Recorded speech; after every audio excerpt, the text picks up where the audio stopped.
Happy Friday, everyone. This is our first farm report of the season. We're going to take you through all of the minor leagues today. I am joined by our social media coordinator, Jordan Grossman, and we will be talking about Francisco Alvarez for one in AA, who is suddenly making an MLB debut this season seem like a possibility when it seemed completely improbable going into the year, considering he's 20 years old. We talk about Brett Baty, Ronny Mauricio, the other guys that are tearing the cover off the ball in AA. We take you through each stop. So we'll go to Low A, we'll go to Brooklyn, we'll go to Syracuse, tell you some names to watch. And we close things out today with a series preview of what lies ahead against the Arizona Diamondbacks in the first series played at Citi Field this season. It's going to be a fun episode here with Locked On Mets.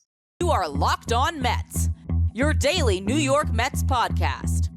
Part of the Locked On Podcast Network, your team every day.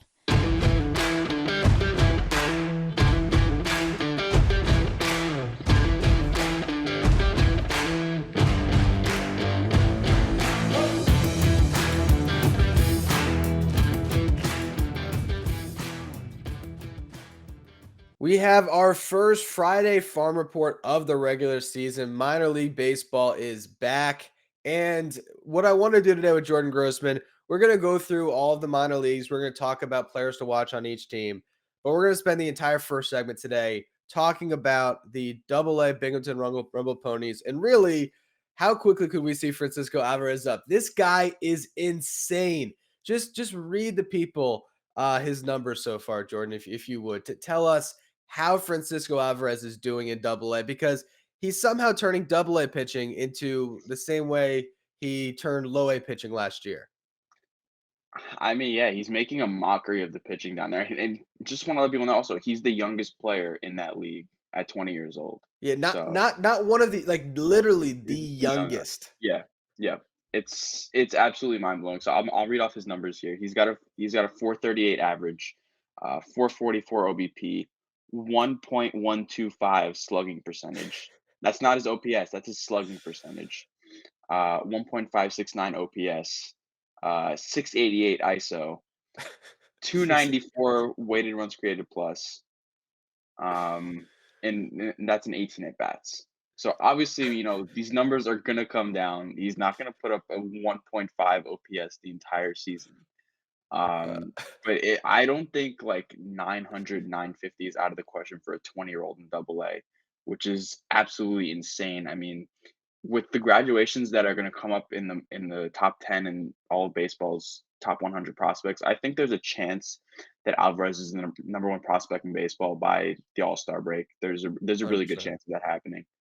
I'll tell you, from where I work at Just Baseball, I have some insider information. I'm pretty positive he will be our top prospect very soon, as these guys are all debuting. And the way he is hitting, I mean, I just every day when there's another home run, I just drop it in the DMs for our guy Arm Layton. So just make sure you're watching him. It's like, yeah, the guy's an absolute freak. It's insane what this guy is doing.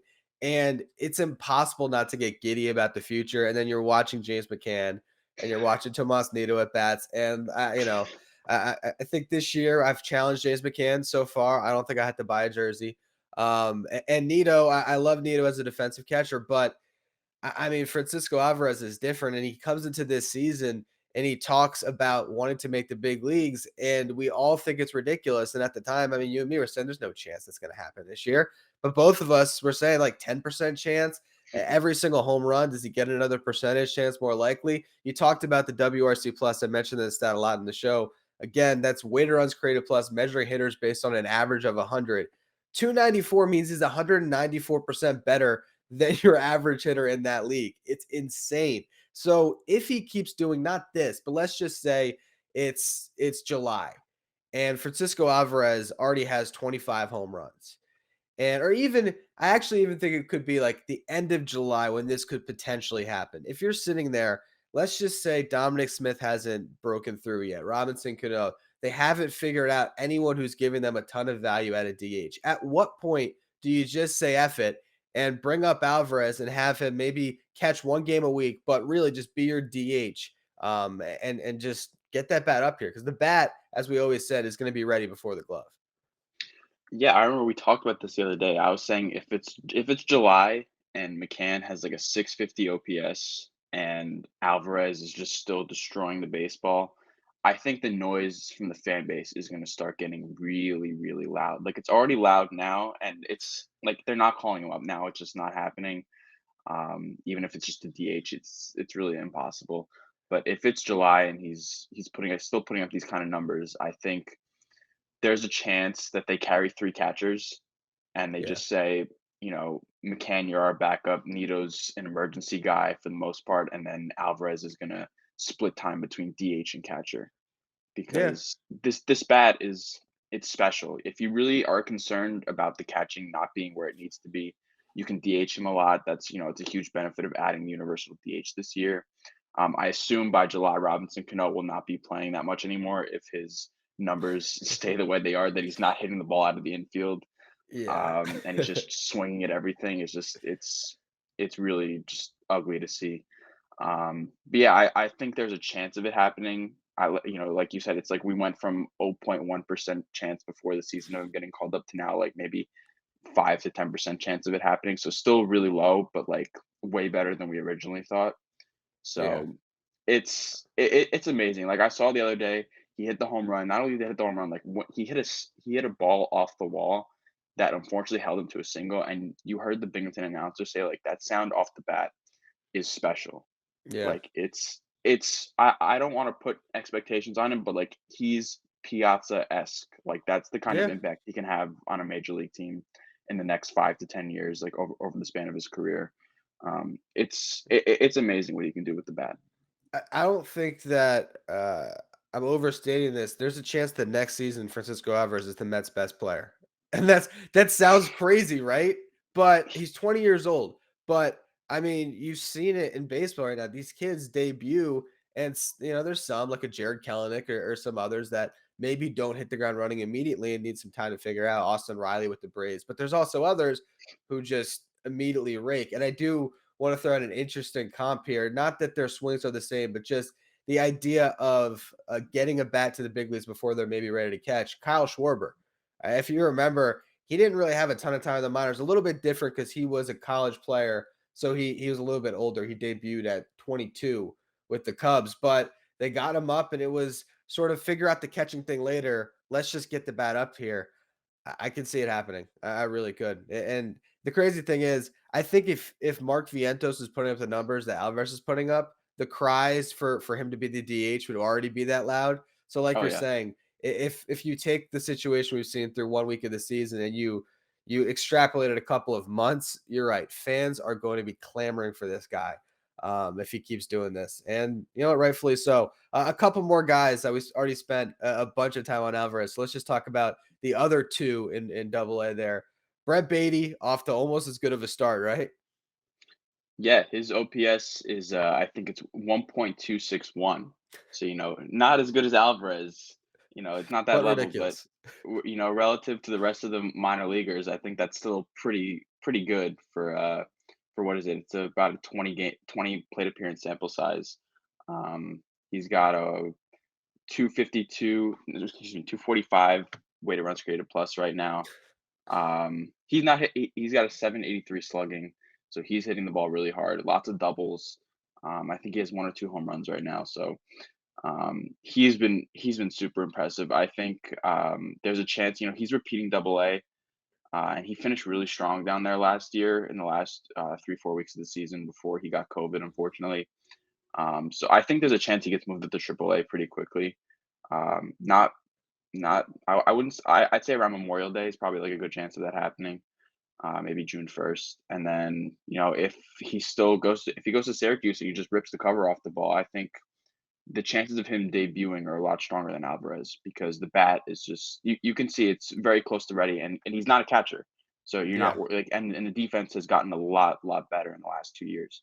So you feel comfortable with him playing some third base if you need him to be. If there's an injury on the team, to say an Eduardo Escobar or something, or just someone Jeff McNeil, and you need him to play the infield for a little bit. Um, yeah, he could step in if he just goes to Syracuse and just starts destroying the ball. And I mean, we were talking, about like the need for a left-handed power bat for this Mets team. Beatty theoretically could serve that role. Also, it could push Eduardo Escobar to be the team's DH. I mean, obviously both of them would get some time at third base, but it would give you some more options.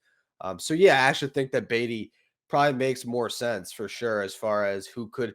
I'm putting the cart before the horse a little bit on Alvarez because everyone's just so excited. But yeah, I mean, Baty does make a lot of sense for this team this year, and I think that it is exciting to think that if this lineup needs a little bit of a boost, and they've been great so far, maybe you could get contributions from these guys. I want to stay on double A, but before we do that, I want to tell the listeners about the best tasting protein bar ever, which is Built Bar. Built Bars come low in calories, low in sugar, low in fat, but they are high in fiber, high in protein. They come covered in 100% real chocolate, so they will cure that sweet tooth. And they have the amazing puffs, which are the first ever protein infused marshmallows. They're fluffy, they're marshmallowy. They're not just a protein bar, they're a treat that comes covered in 100% real chocolate with some great flavors like the cinnamon churro, the coconut marshmallow, banana cream pie. They're all so good. They're always coming out with new limited time flavors, whether it's the puffs or the actual Built Bar. So make sure you check built.com often to see what's new. And once you're there, use our promo code LOCK15. You're going to get 15% off your next order. Again, that's promo code LOCK15 for 15% off at built.com. So there's another guy also in Binghamton who's doing pretty well. Ronny Mauricio, if I'm not mistaken, is also off to a hot start. It's great to see the three of them kind of coming up together and all thriving together. It just promises a bright future. What have we seen so far out of Mauricio? So he's doing similar things, not to we're not going to put him on Alvarez level, just like I said with Baty, it's a different level. But Mauricio's been hitting really well. Drew his first walk last night, which is I'd say a Wow. pretty big deal. That's the big issue with him is the plate discipline. So he was able to draw a walk last night. So I think I honestly get more excited about walks with him than I do with home runs at this Yeah, point. same. Same. Um, so seeing him, with the little plate discipline is good. Let me read off his numbers here. He's got a 318 batting average, a 348 on base percentage, and a 591 slugging percentage, which is good for a 939 OPS, 152 weighted runs created plus, 4.3 walk percentage, um, but also 30% strikeout percentage. So, the strikeouts are always going to be there for him. He's a bit of a chaser, but as long as he's hitting for power, and he manages, I think I'm still surprised that he's playing shortstop, honestly, because defense was kind of bad in the Dominican Winter League. He's gotten even bigger than he was at the start of last year. I wouldn't be surprised if the Mets try him a little bit in the outfield. Um, but yeah, the bat is still it's really strong. I'm not going to put him on the level of Javi Baez, but I think it's a good comp just because their profiles at the plate are very similar. Just hitting for a lot of power, swinging at everything. Um, so yeah, he's a guy that's definitely been very impressive as well to start these first 20 plate appearances of the season. Yeah, I think that Ronnie Mauricio, as we've talked about a bunch, I still see him getting traded this year. I think he's the Mets' real blue chip, and I think this is a team that, regardless of how things break, even if we think everything is perfect right now, they're going to be making moves at the deadline. They're going to be making some swings, and I mean, particularly look at the bullpen. Like you could see them trying to get a big time closer or something along those lines at the deadline. Who knows what they'll need, but I think Mauricio is the ticket to that. And I think why they might be keeping him at shortstop is because shortstop prospects have a little more value. And another team, if they try him out in the outfield and he's bad out there too, it just provides more information for other teams to maybe not want to trade him. As a shortstop, it's like, all right, well, another team can say, we can actually maybe help him defensively. We could also maybe move him somewhere. So maybe they're allowed to think, all right, well, there's maybe some other options for him defensively. If you show that he's terrible in the outfield too, maybe that takes that off the table a little bit. But I think he's still a prospect that has so much potential. You mentioned you celebrate when he walks. To me, again, it reminds me of Ahmed Rosario because I felt the same way with Rosario. So I do think that because of the similar profile, it's a player I would move. I think that he maybe has a higher ceiling than Rosario with just the power, but I think that'll attract teams. So I look at him as a player that could be moved, and I look at Baty and Alvarez as guys that whether it's this year or not, next season, I find it hard to believe that those two guys aren't going to be huge contributors for this Mets team. Yeah, I think Vientos and Mauricio are going to be the main guys dangled at the deadline. They're going to try like hell to keep Baty and Alvarez. I know for sure they're going to keep Alvarez. They're not moving him, but maybe if they feel like the right player comes along, they could consider moving Baty. Like let's say you get a top starting pitcher along with the bat, and you just have to consider it because the rotation has some injuries and maybe the lineup isn't producing the way you want it to. You consider moving a guy like Baty. But the only guy I think who is just purely untouchable in the system is Alvarez. Everyone else is probably going to be theoretically on the table this year. So I know fans love to be prospect huggers. I do it myself. I'm a victim of it.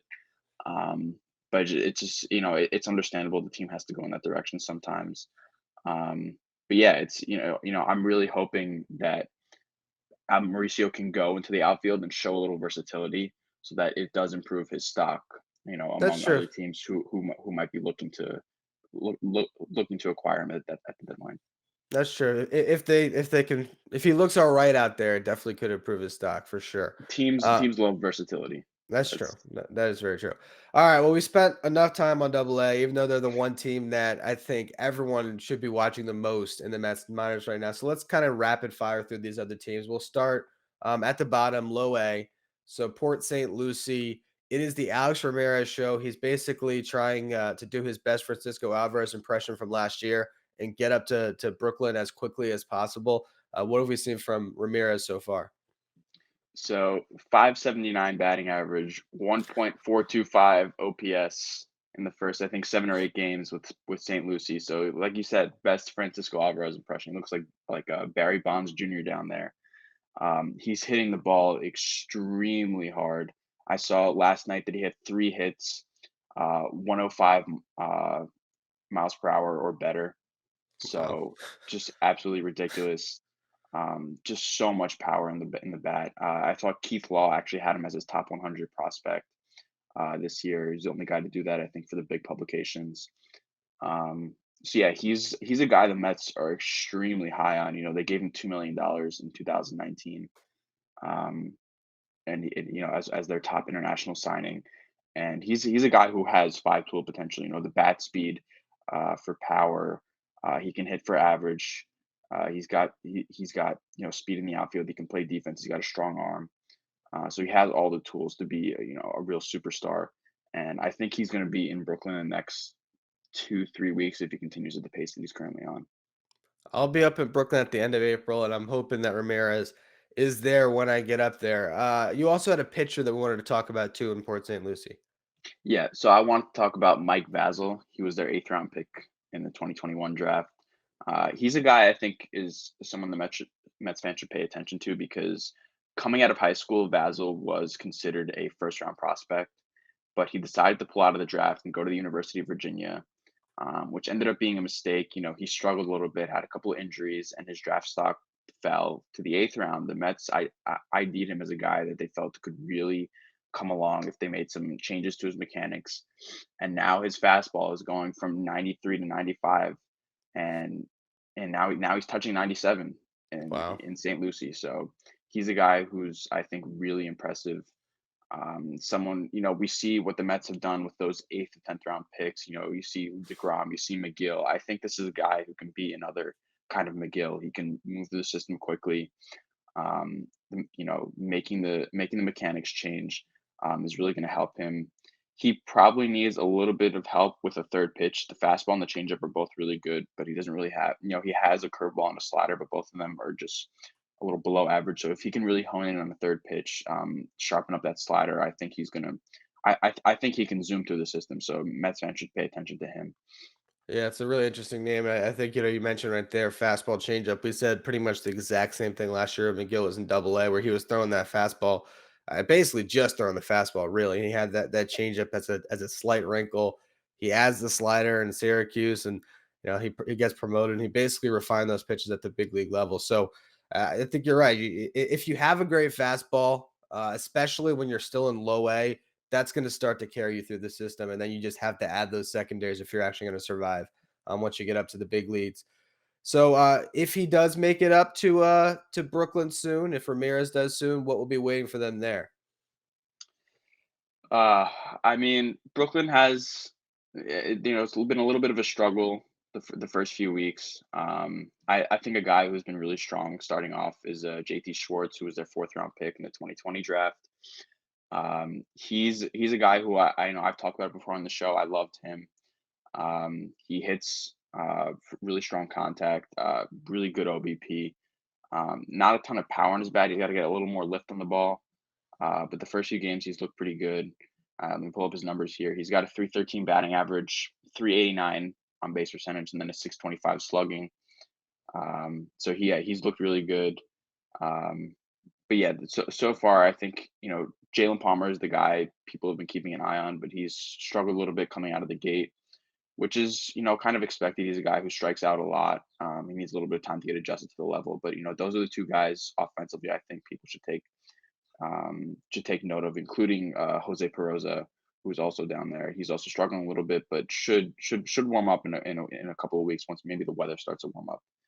Yeah, there's definitely a few guys. I mean, Jalen Palmer's obviously, as you mentioned, the name that we've talked about the most that's there. And then I think, as you're alluding to, Alex Ramirez will spend a big portion of his season out there too, if not his entire season, in a couple weeks. And I think that'll be a reason to go out to Coney Island and watch the Brooklyn Cyclones. So I look right now, and I think we've basically talked about all of the prospects to watch because we're about to get to AAA Syracuse, and there is just nothing going on there. But that'll also sort of transition us into MLB talk because we're going to try to find if there's anybody in AAA that can help this Mets team. Before we do that, though, and I don't know if I'd bet on it the way they're playing, but I do know that I can bet at betonline.net, which is your number one source for all of your betting stats and sports info. Find all the latest sports developments, league reviews, and news, including this year's basketball playoffs and the start of the Major League Baseball season. BetOnline is your number one source for all of your sports wagering information, from live betting to playoffs, esports, and more. Head to the website today or use your mobile device to learn more about the trends in the action. BetOnline, where the game starts. All right. So in AAA right now, the OPS leader is Carlos Rincon at 588. So I don't think we should spend any time talking about offensive stats because the entire team can't hit. I saw Matt Reynolds, which shout out to him for still playing, has like a Mets 260. legend. Yeah, Mets legend, exactly. 267 OPS. Not great. Not great. I didn't even see Khalil Lee and Nick Plummer's numbers there. I don't even know what So they're I doing. think I think Khalili had a bit of a travel issue. That's what they're calling it. And he missed the first few games. So I think he's only played 2 or 3 games so far. So nothing really to jump out there. Okay. Okay. So bottom line though, I think throughout the season in Syracuse, we will be keeping tabs on Lee Plummer and Vientos, obviously, as things get going. I actually for Syracuse want to talk about relievers. I think there's been a lot of talk. The one thing that Mets fans haven't been thrilled with so far this season is the bullpen. Is there any names down there that you look at and say that there might be some value, and not even just the typical 4A arm that just goes back and forth on the taxi squad? Is there somebody in AAA right now that you look at and think they might actually be able to burst out and really help the Mets bullpen in a meaningful way this year? So yeah, I think there's two guys. I think there's number one, Colin Holderman.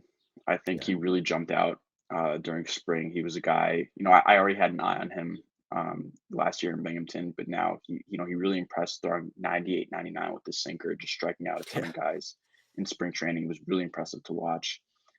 He's a guy who I think is absolutely going to get time in the majors this year. As a sixth, seventh arm out of the bullpen, maybe he can step up for them and fill in that, a Miguel Castro type of role, just eat some innings for them. Um, and I think Eric Orr he's a guy we've talked about a few times on the Yeah. show. Um, the numbers aren't really all that impressive with him. It's only 2 games, but he's given up 4 earned runs in 3 innings, so not great. But he's still a guy I identified because the splitter is it's a ridiculous pitch. It's a 65, 70 grade pitch when it's really working. So just on that pitch alone, I think he can do some things in the bullpen that'll really impress some people. So Yeah. those are the two guys I think I keep an eye on when I consider, guys who can be on the major league team for maybe 20, 30 games and make an impact. Yeah, I definitely like those names. We talked about Orrs a bunch in the past. Holderman, like you said, burst out on the scenes out of nowhere. And right now, I mean, the way Sean Reed Foley looks at times, you wonder why not give a Holderman a chance. What has your impression been of the Mets bullpen woes as a fan through the first week here. Are you overly concerned, or are you maybe in my mindset, which is it's April, let's relax a little bit. The Mets are 5-2. So yeah, I'm in the mindset, they're 5-2. I think people are getting a little bit too dramatic over, and being a little pedantic over certain things. Um, but you know, it's also the Phillies lineup too. They're a really good hitting team. The Mets starting pitching is strong. They were able to shut them down this weekend, but relievers are relievers for a reason. They're going to Yeah, be inconsistent. They're going to be volatile. Um, so I think, once they start playing teams that, the Phillies could have a top three offensive baseball this year, and it would surprise absolutely nobody. yeah, So I think once they start playing teams that are, a little bit lower on that, in those areas, I think the numbers are going to start, showing up where they need to be. Ottavino should be stronger. Edwin Diaz's slider has looked really, really good. But Reed Foley, like you mentioned him, he's just like a eighth, ninth arm that he's a quad A guy. He's a guy you call back and forth. yeah.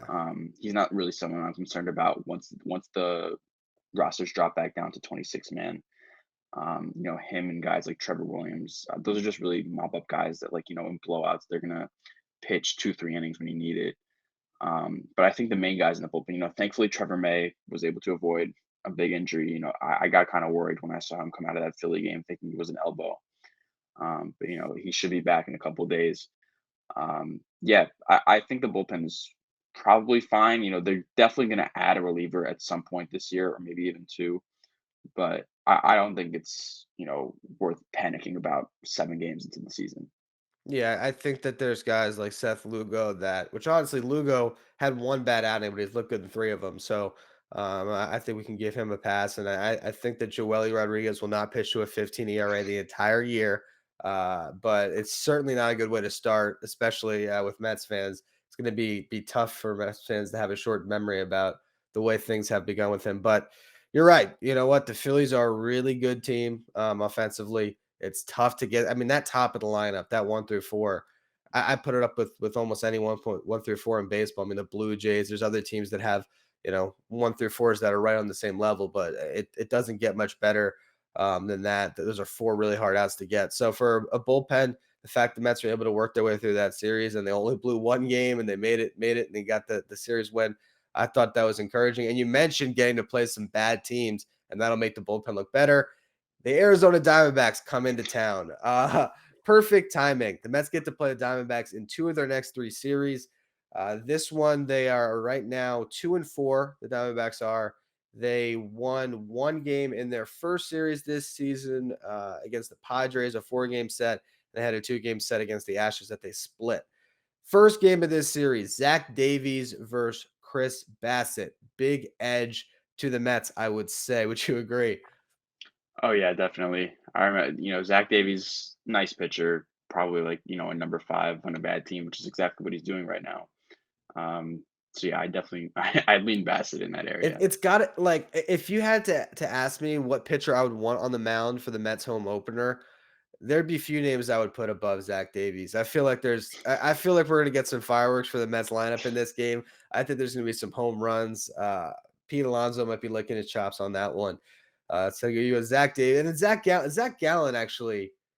And this is I do not look at Zach Gallen stats often. This is straight just name recognition. I feel like Zach Gallen has some potential. What has Zach Gallen been the last couple of years? Am I wrong on that? Yeah, he's been, he's probably their best starter right now. Had a 2.75 ERA in the COVID year, finished ninth in Cy Young voting. Oh wow. Okay. He had a 4.3 ERA last year. Not really too worried about that. He's been, his first 2 years in the majors. I think he had. Let me pull the numbers here. He had a 2.78 ERA in his first 27 starts. So I'm not really overly concerned about that. He's a good pitcher. He strikes out a lot of hitters. Um, so that's the one game in the series that I'm worried about. Is Gallen versus who I guess it's going to be Carrasco. Yeah. Um, Yeah. that's probably the one game in that series that I'm worried about because Gallen could easily shut down the Mets lineup, and then you could see Carrasco with his, he pitched really well against the Nationals, but hopefully those first inning issues don't come up again when you have to face guys like Atel Marte. Um, Yeah. so Yeah. So I so did. that I that did. I was just gonna say, I do think overall, um, I'm not. I know that it's been a pattern, but I'm of the belief that everything that Carrasco did in 2021, I'm just throwing it out. And so with that, he gave up 1 run in the first the other day. We'll see. Maybe it's just this weird thing, and that when Carrasco's wearing a Mets jersey, he's just going to give up runs in the first. But I mean, you look at that Diamondbacks lineup, and there's not many bats that scare you, even at the top of the lineup. Anyway, you mentioned the one in Marte, yeah, I mean, but that's really it. There's nothing really too much to be concerned about with them. exactly. So I look, this is a series the Mets should absolutely win. We don't know who the pitching matchup will be in the final game, but David Peterson likely to get the nod in Taiwan Walker's spot. I would be stunned if it was anybody else, to be completely honest with you. We don't know who's going for the Diamondbacks, but this is a series that you can throw out the pitching matchups outside of Bassett. The Mets bat should be able to win this series. The Diamondbacks don't have a ton of pitching. This Mets lineup looks really good. You're playing in front of your home fans for the first time. I feel like this is a series that I honestly feel like the Mets are going to sweep it, just because I feel like the way that this season's going, I feel like there'll be like an 8-2 start, and then they're going to lose the next series. So the Mets fans will freak out after that. But I have this is going to be a big weekend for the Mets, just based on all the buzz that's going to be in that ballpark, all the excitement with this team. Aren't they doing? Are they doing Seaver Seaver tomorrow too? statue on Friday. It's Jackie Robinson Day, so Friday's going to be a big day for the team.